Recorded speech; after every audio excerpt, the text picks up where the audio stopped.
Yo, yo, yo! Good morning, good afternoon, or good evening, folks. Most especially to my fellow digital creators, mga ka-FB Reels, mga Dabarkads, mga kababayan, at sa ating mga ka-YouTubers, ladies and gentlemen. Kumusta po kayong lahat?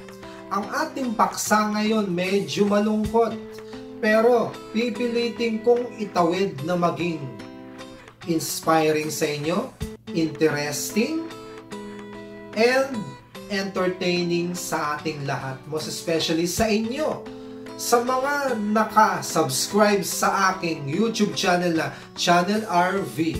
Yeah. Itong nakalipas na October 25, 2023, taong kasalukuyan, namayapa na ang pinakapaborito kong radio DJ na si Mr. Jose DJ Richard Richard Steele Enriquez. Yun. Ipinanganak po siya noong August 13, 1964 sa Bacolod, sa Negros Occidental, if I'm not mistaken, ladies and gentlemen. Nagsimula po siya sa 97.1 sa Campus Radio pa yung brand niya. Ngayon kasi, Barangay LSFM na po ang tawag sa 97.1 ngayon. Ngayon, kung hindi ako nagkakamali, naging co-pilot or OJT muna siya ni Triggerman. Yan. 84, 85, ganyan po. 1984, 1985. Ayan. Nako, marami po akong mas naunang nakilalang DJs kaysa kay Idol Richard. Natuklasan ko siya 94, 95, mga mid-90s. Mas nauna kong natuklasan sila The Unbeatable, Joe DeMango. Pero dito talaga, kumbaga pumukaw sa akin na kapag narinig ko siya. Ha? Sinong DJ yan? Kumbaga parang makokot yung attention mo. Talagang hahanga ka agad, kumbaga. Sino ba yan? Anong radio station yan?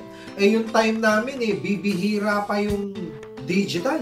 Talagang kahit sa Walkman, igaganon mo. Hindi sakto Kasi mga nakalagay lang doon, 90, 92, 94, 96, parang bytus pa. Kahit sa stereo, component, bibihira pa. Wala ako natatandaan na merong digital, siguro mga 2Ks na meron. Siyempre, hindi mo nga alam. Although, alam ko, 94.7, plus 8 po yan, 95.5. Pero siyempre, hindi nating alam. Maliban na lang kung sasabihin ng DJs or ng Stinger or ng station ID nila na voice over na you are listening to Eagle FM 95.5. Yan. 95.5. Ganon. Ganon nga po. Doon ko siya natuklasan through my Tita Butch. Bunsong kapatid nila mama, mother side. Yan, nakikinig siya.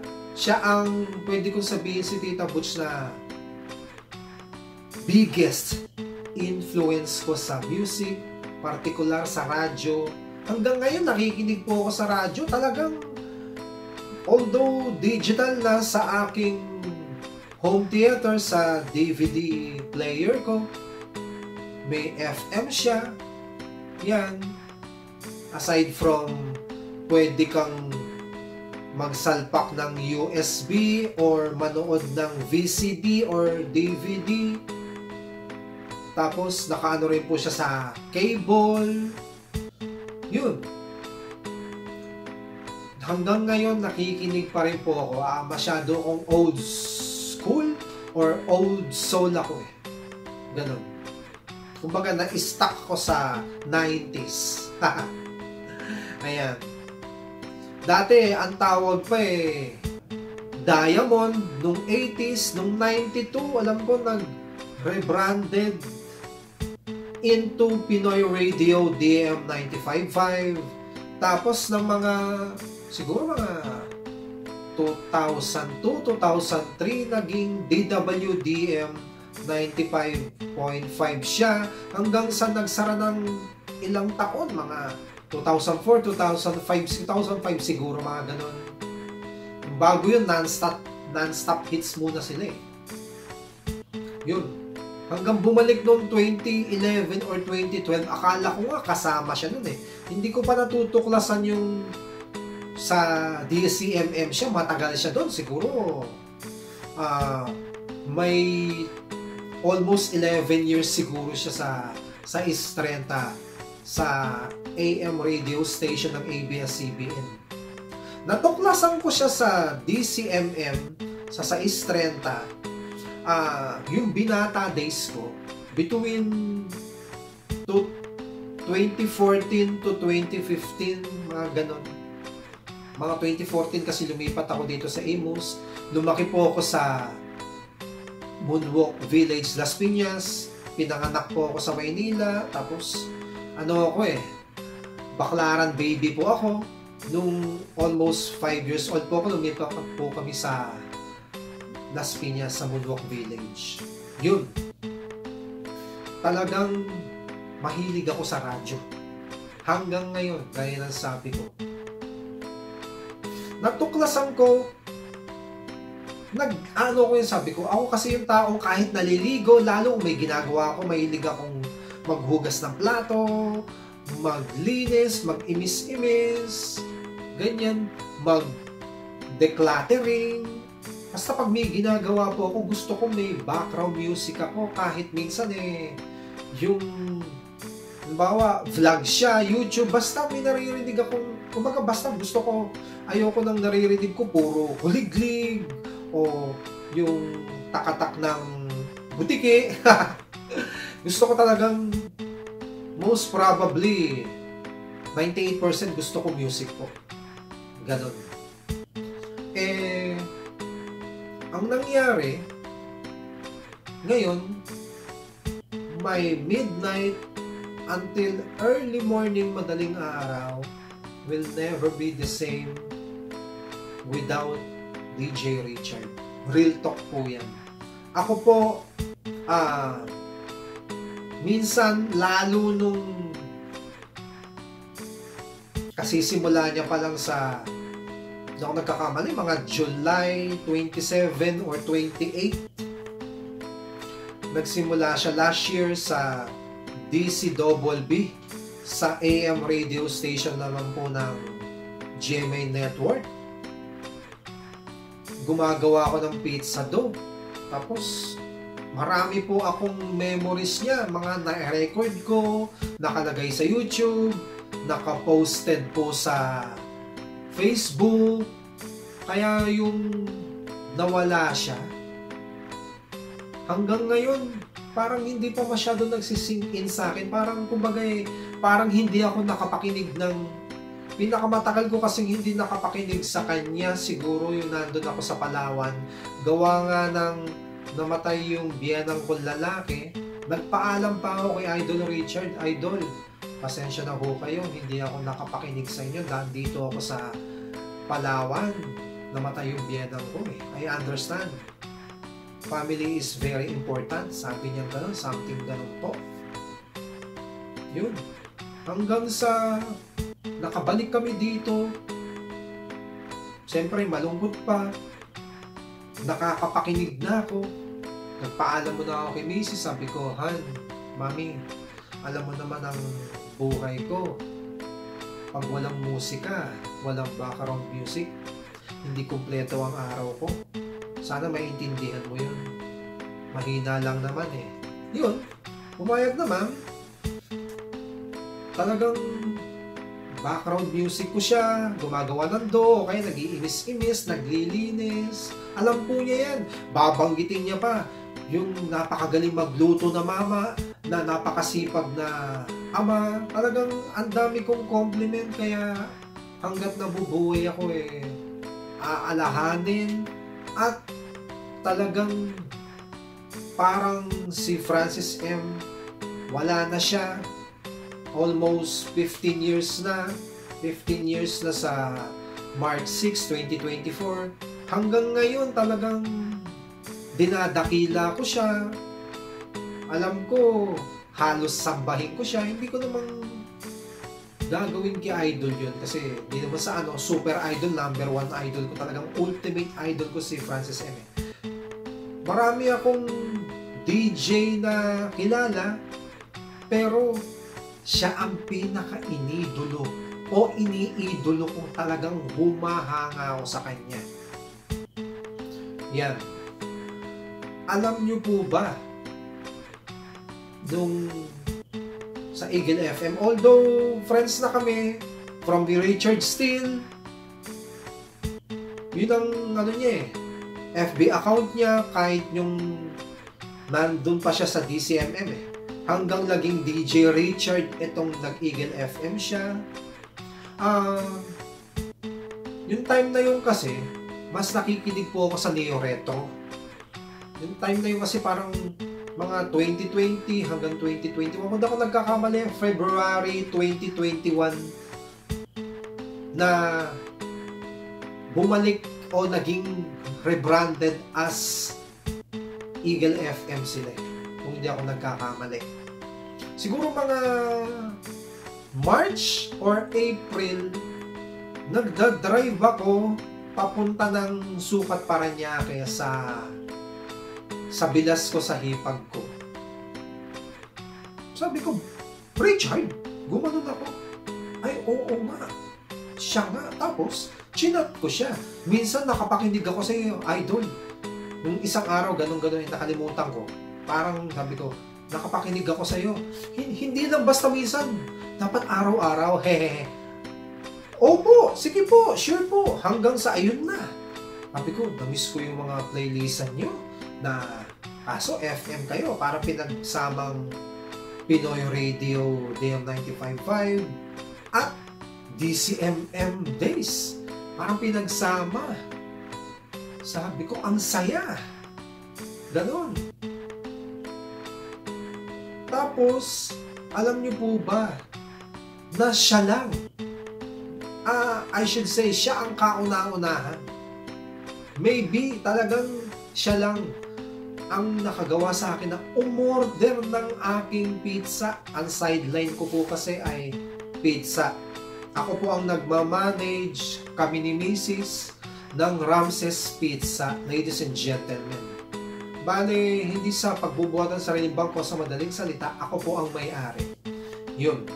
Kaso, home base na lang po kami online. Through online, 95% po ng umorder.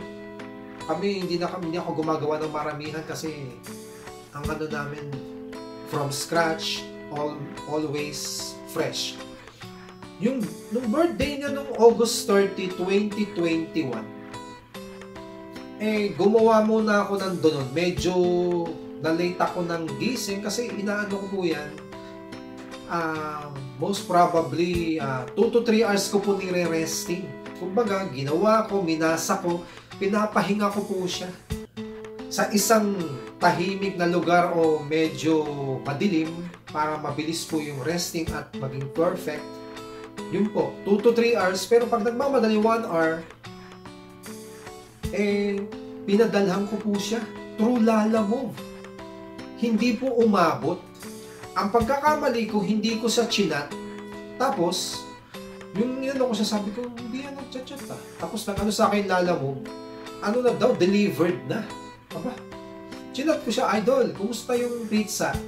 Nagustuhan nyo? Tapos, hindi umabot, nakauwi na. Yun, sila Coach Jico ang lumantak. Okay lang naman. Yun, yung time na yun, lumabas ako after na mapadala. Tapos, yung time kasi ni Coach Jico dati, may break yan eh. Si Idol kasi, may time na umabot siya ng 2 to 6. Yung oras siya dati. Tapos 6 to 7, si Coach Jico, break. Pagdating ng 7 hanggang 9 or 10, ayun na. Yun na ang kanyang programa. Yun po. Tapos, mga pagkalipas na mga hindi umabot na isang buwan, siguro mga siguro mga 2 weeks, 3 weeks, umorder. Hindi lang po isang beses, 2 beses po. Yung pangalawa, 2 XL. Yung una, isa lang. Siguro, gusto niya tikman, hindi niya tikman eh. Aba, pagkalipas ng mga, hindi yata umabot ng nasa Eagle FM pa siya. Umorder ng 2 with yung isang sideline namin ng beef tapa flakes po. Parang 1 o 2 ang in-order niya. Baka 1 lang. Yun. Siguro tinikman lang niya. Sabi niya, ang sarap mo talagang magluto. Lagi pong compliment sa akin yan, ganun eh. Yan. Merong mamang napakasipag. Kahit madaling araw naglilinis, ito po ay nagngangalang si RV Evangelista Isidera. Minsan natatawa lang ako, minsan paggising pa yung misis ko. Nako, ayan na, binati ka na, masaya ka na. Yung ganyan. Yan ang isa sa mamimiss ko eh. Talagang siya ang pinakahinangaan ko.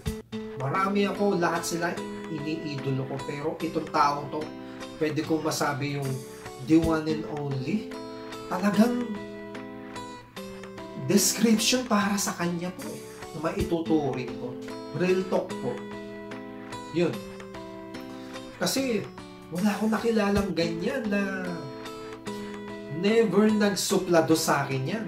Mabait naman yung mga ating mga kaibigang DJs o kakilala. Pero iba po to. Minsan makulit ako, yung time na lahat ng playlist niya na inaano ko po yan. Gina-jot down ko, inaano ko, halimbawa, simula hanggang dulo, hanggang the long and winding road. Talagang nakaganon. Minsan may trivia pa na nilalagyan ko. Minsan nagbibitaw siya ng trivia na tungkol sa Eagles. O ito, na yung The One You Love ni Glenn Frey. Yan ang unang-una niyang ganon-ganon na album na out sa wala yung bandang The Eagles. Yan. Yung mga ganon. Tapos, halimbawa, ngayon November 8. Halimbawa, sino may birthday na na artist, most especially singer or musician, binabanggit niya yun. Tapos may konting trivia. Ganyan po siya sa Eagle FM. Yan. Yung, alam niyo po yung, ang sabi niya sa akin ng intro voice, yan po ang niya, signature song / maybe entrance song. Talagang sinasabayan niya yung na-record ko yun na-post ko po yun sa FB. Tuwan-tuwa siya, tawan-tawa siya. Naaalala mo pa yun? Iba ka talaga, pambihira ka, Pet Malu, yung mga ganun. Grabe, ang galing makisama, napakabait, down to earth, real talk po. Ibang klase. Akala ko nga sorry for this akala ko nga kasi pumunta kami nila misis with my radio best friend na si Doc Goldie Chuagatos sa wake ni Tito Mar, sa husband ni DJ Peachy ng Eagle FM. Akala ko makakadaupang palad ko siya. Ang nakadaupang palad ko maliban kay Tita Peachy, si Rick Striker, si John Lemon, pati si DJ Jem. Pagkakaalam ko, nauna siya ako kasi yung huling araw na tanghali kami pumunta Kay Idol Richard, pumunta kami ginabi na kami. Kasi nagdadalawang isip ako dumilihen siya muna ang inyong lingkod. Para kay Idol, kumbaga walang maniniwala, wala akong pera. Nung pumunta po kami at renta, last day ng kanyang sa 31st, the next day po, interment living po niya. Yun. Binalita nga po yan, kung di ako nagkakamali, October 27 na eh. Namatay siya 25. Nalaman ko pa kayon kasi nung yung 27, kung hindi ako nagkakamali, kung tumapat, yun nga yung mismong nalaman kung wala na siya. Masama ang timpla ko nun. Kumbaga, diretsahan salita, bad trip po ako nun. Kesa sa magdiskusyon kami ni Mrs., lumabas na lang ako. Nag-joyride ako. Mag-isa lang ako. Although naggas ako ng 500, at least, ang playlist ko pa nga yun, siguro mga 10 to 15 minutes na lang bago mag-end si John Lemon, mag-aalas 5. Hanggang nakauwi ako ng 8:15, natapos ko hanggang kay DJ Jem, hanggang sa non-stop na playlist na. Kasi kung 8 to 12 nila, wala ng DJs mo eh. Ayun. Pagkabalik ko, okay na ako. Tapos, ano na ako nun eh. Masaya-saya na ako nun. Pag ano ko, aba, sa GC nakita ko, tad-tad. Kasi yung sa mga radio best friends ko, na sila, mamaya babanggitin ko. Yun na. Tapos, pumunta ako sa Facebook, sa newsfeed ko. Ayun na, bumungad agad sa akin. Picture niya na naka all smile, tapos yun na napili nila eh. Yun ang, siguro mga picture niya yun, kung hindi ako nagkakamali, kung hindi September, itong October, sa isang cafe or restaurant na medyo social. Yan. Pero napaka-humble ng taong yan. Sa totoo lang, marami siyang collection ng kotse. Pero, ang humble po. Malinis sa bahay. Sabi ko, kayo ang idol ko eh. Muling nakikiramay ako sa pamilya ni Idol Richard na si Ma'am Lot, Miss Nicole, Miss Naomi, at kay Miss Natalie Sher. Rest in peace, Idol Richard, Mr. Jose Enriquez Jr. Ayan. Hanggat nabubuhay ako, hanggat sa huling hininga ko, pwede ko sabihin, aalahanin kita, dadakilain kita dahil isa kang kahanga-hangang radio DJ from 1985 to 2023. Ibang klase ka. You're still number 1 on my list. Real talk yan, Idol Richard. Binabati ko po ang mga sumusunod. Meron akong idiot board dito. Excuse me. Hi to the following: DJ Rick Striker, Tita Peachy, Idol John Lemon, and DJ Jem. Hi to my radio best friends, namely Doktora Goldie Chuagatus, Doktora Maria Teresa Abril, and to my utol Ditche Lay Navarro. Hi again to Enriquez family, Ma'am Lot, Miss Nicole, Miss Naomi, and Miss Natalie Sher. Hi to my fellow avid listeners of DJ Richard, namely Vin Malapitan, Louie Bongi, ang tawag ni Idol dito, Louie Bongi Cadud de la Cruz, Angelo Bonza, Papa Hill de los Reyes, and to Miss Rebecca, Mami Vicky Barba, and to DJ Richard's best friends on radio, The Mole and Triggerman. Sa mga nakalimutan ko po, pasensya na kayo, next time po. Maraming salamat na itawid natin ito. Rest in power, DJ Richard, Idol Richard Enriquez. Maraming salamat sa friendship. I love you.